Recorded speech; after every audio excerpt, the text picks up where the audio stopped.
Welcome to StarCraft II Battle Report. Hey everyone, I'm Dustin Browder. I'm the lead designer on StarCraft II. And I'm Robert Simpson, an esports team member. And today we have Matt Cooper playing as the Red Protoss and David Kim playing as the Blue Terran on Kulos Ravine. This is an alpha version of StarCraft II, but there's a lot of new units and a lot of new abilities these players can employ against one another. Let's go to the game. Here is Matt Cooper in the lower right hand of the map playing as the Red Protoss, and all the way across the map, across this huge battlefield, is David Kim playing as the Blue Terran. This is on Kulos Ravine. This is a new map for our alpha version of StarCraft II. You can see there's a very narrow choke point allowing access into your base, and you've got this very easily defended expansion up here where you could build another town and try to gather more resources. This area is protected by these rocks. If you destroy these rocks, you can get access to this area. So you see, in order even to get up to that area, you need to destroy the rocks inside your own base. We've also got all the way across the map here a regular expansion for each player. This will allow each player to build additional resources if they want to, but this one's much more exposed. It's easier to get to, but it's easier to get to for the enemy as well.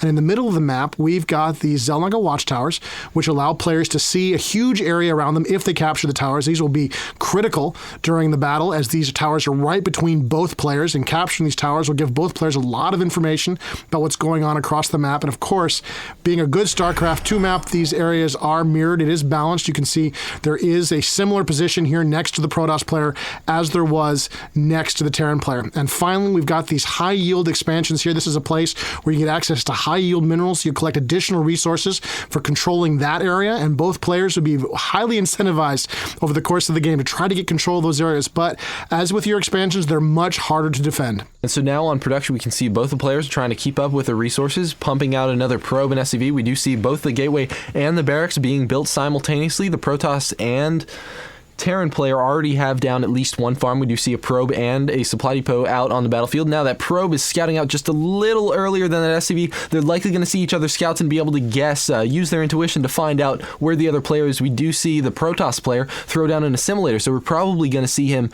going for a cybernetics core and likely warp gates. Yeah, absolutely. It's a very standard approach for the Protoss these days in the alpha version of StarCraft II. And you can see the Terran player has, of course, spotted the probe. He sees what's going on and he's moving away. Both players are trying to find out where the other player is located. This is very important in StarCraft II, as it was in the original StarCraft. The more information you have, the better off you're going to be over the course of a battle. And back in Matt Cooper's base, we do see that assimilator is absolutely finished, and he's already mining from it with a total of 3 probes. So he's trying to get the most that he can out of that assimilator. Now we see that gateway hasn't started producing anything yet. He was saving up his minerals so that he can throw down that cybernetics core. He's relying on the size of the map here to protect himself. He's not building any ground troops because he knows it's a long distance from his base to the enemy base. So he's going to rely on that and hope the enemy doesn't get here anytime soon, allowing him to tech up a little bit more quickly. And the probe is able to make it over into the Terran base. We do have that Marine laying down a ton of pressure on him, and he's going to pull back that probe. Is it going to be able to regenerate its shields? I'm not sure if it's going to survive. Is the Marine going to be able to catch him? Oh, and it's looking like the Protoss player is moving him around. He's able to get just enough shields back to take another couple of attacks from that Marine, and he's able to outrun him and make his way into the Terran base. This is a big deal. What a great move by the Protoss player. He's inside. He's going to get to see what he needs to see right now. He wants to know what's going on inside this Terran base, and he's going to get his way. He's very cleverly maneuvered around. He's playing keep away from that Marine, regenerating his shields. Shields generate much more quickly in StarCraft II than they did the original StarCraft, and you can see that probe. Oh, its shields are almost down. It's only got a few hit points left. It is running away from that Marine. It's a little bit faster, and it looks like, unbelievably, that probe is going to successfully dodge that Marine, scouted that entire Terran base, and get away all at the same time. Now, the Terran player, on the other hand, was able to safely get his SCV into the Protoss player's base and scout around as much as he can, and now he's pulling out before too many units get out there. We do see that the Terran player is going for Marauders, which is pretty bad news for the Protoss player at this point, because he did just build the Stalker. Yeah, absolutely. So the Stalker is a great... Oh, and it looks like that probe almost got caught again by the SCV, but it does manage to get away, and here comes the Stalker. Now, the Stalker is a very dangerous Protoss grounding. It can shoot ground and air, and of course it has an ability to blink, which allows it to teleport anywhere it wishes to go within a short distance. Now, the absolute perfect counter for this unit is the Terran Marauder. It's a heavy ground infantry unit that fires concussion missiles, does a lot of damage to armored units like the Stalker, and it's the perfect choice to deal with this mobile Protoss threat. Is that SCV going to go? Yes, the final shot. We've got a Marauder engaging that Stalker. Both the units volleying at each other at the exact same times. We see lots of damage getting laid down. Who's going to win? Is it going to be the Marauder or the Stalker? Oh, and the Marauder is just able to get off that last shot right before the Stalker was able to kill him. Small gain for the Terrans, but still a gain nonetheless, as he takes down that stalker that was threatening his base. And we see the Terran player here is actually planning on expanding. He's got a command center in production down at the very bottom of the screen. He's probably going to fly that up to that plateau just south of his base where he will be able to harvest safely. And the Protoss player may be unaware of it for quite some time unless he gets some flyers out to have a look at what's going on.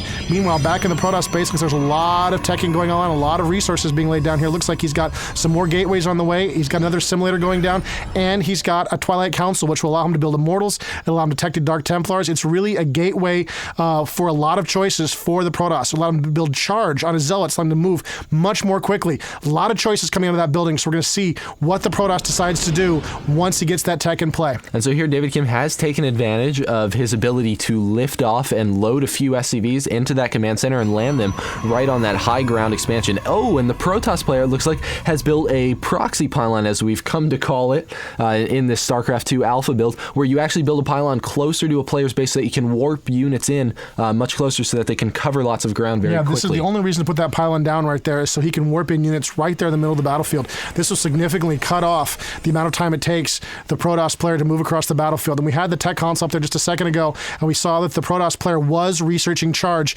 This will allow his Zealots to move much more quickly, will allow him to catch, hunt down, and destroy those Marauders. And looking at the resourcing, we see both players are pretty even in their resourcing, so it looks like it's still a very, very close game. And there's the proxy pylon in operation. You can see all those forces just warped in there out of nowhere. Looks like the Marauders don't want to fight them quite yet. They're going to back up, hope not to be seen, but they are seen. Now the Stalkers are going to take some damage here from the Marauders, but it looks like the Terran player is really taking a beating. And wow, he's pulled one Stalker back, drawing the Marauders' fire, drawing it away from the stack, and the Protoss player wins the battle handily. What an excellent move by the Protoss player. It's really all about controlling units. Getting the most out of the units at this high level of play is what's incredibly important. Now, back at the Terran base, the Protoss is trying to make a push in there. He does see a couple Marauders out. Oh, he thinks that he can take that army, but what's this? Two more Marauders show out from behind the Terran's base, and the Protoss army is absolutely overwhelmed. We're going to see those Stalkers just get mauled. Yeah, he would love to escape at this point, but those concussion missiles do slow down units that are hit by them for a short time. It really means that there really was no hope of escape there. All the Protoss could really hope to do at that point was do as much damage as they could before they were taken down. And here is the Protoss response to the Marauder. He's got a bunch of Zealots in play. He's going to warp in a bunch more. These guys are extremely dangerous against the Marauder. The concussion missiles don't do nearly as much damage against lightly armored targets like the Zealot, and it looks like the Zealots might be able to chase down and kill these Marauders. Ooh, and we're going to see those Marauders are hot on the tail of all those Zealots. Whoa, and it's looking like those 6 Zealots are feeling extremely zealous and are going to move right back in there and try and chase down all those Marauders. We got 3 more Zealots getting warped into play, and here they go. They're chasing down those 3 Marauders, only 3 remaining. Wow, and Charge is finished researching. They are going to be able to chase down the Marauders, no problem. Yeah, there's nowhere to run now, and the Marauders know it. Once that Charge comes online, you can see those blurs by the Zealots as they move so quickly. There's no escape for the Marauders now. They're just running for their lives, trying to escape inside the Terran base, preserve this force as long as he possibly can. And the Zealots are loose. They're loose inside the Terran base, and they're just trashing the place. They're going immediately for the SCVs, and you can see they're just tearing the place apart, killing as many SCVs as they can. The SCVs are turning, fighting back, desperately trying to stem the loss of life, trying to kill as many Zealots as they can. Oh my god, he's taking just a terrible beating in his economy. The Zealots are just cutting into those SCVs. Some Zealots are going down, but the SCVs are taking even worse damage. He's down to 25 SCVs, while the Protoss have 33 still in play by the time those Zealots leave the base. So now, the Protoss player probably thinks that he has this huge one up, but little does he know that the Terran player actually has that high ground expansion where he's able to still safely gather all the minerals he wants. Yeah, absolutely. The Protoss player's got a feeling really confident right now. He just did a terrible amount of damage to his economy. You can see as we're panning across the map there, he was expanding. It looks like the Protoss player's got everything going his way. What he doesn't know, of course, is the Terran does have another town. He has another base, and he's making good use of it. And the Zealots are back inside. They've bypassed that bunker, and they're going directly for the SCVs, trying to kill as many as they possibly can. Some of those SCVs are no doubt wounded from the previous battle. The Marines are trying to fight back. The SCVs are trying to get away, but the Zealots are just too tough. They're just trashing them and taking them down, and the Marines are running back for the cover of that bunker if they can only get to it. Ooh, but the Zealots are trying to chase it down, and the Marauders finish just in time and are able to take down those Zealots. I have to say, I love Charge. Yeah, it's such a great ability for the Zealot. It really makes them very effective in the mid-game. When the unit is starting to become less and less effective, suddenly Charge can come online and give whole new life to the unit. Now, it looks like the Protoss are having a look around here. He's scouting around the map, making sure that there's no hidden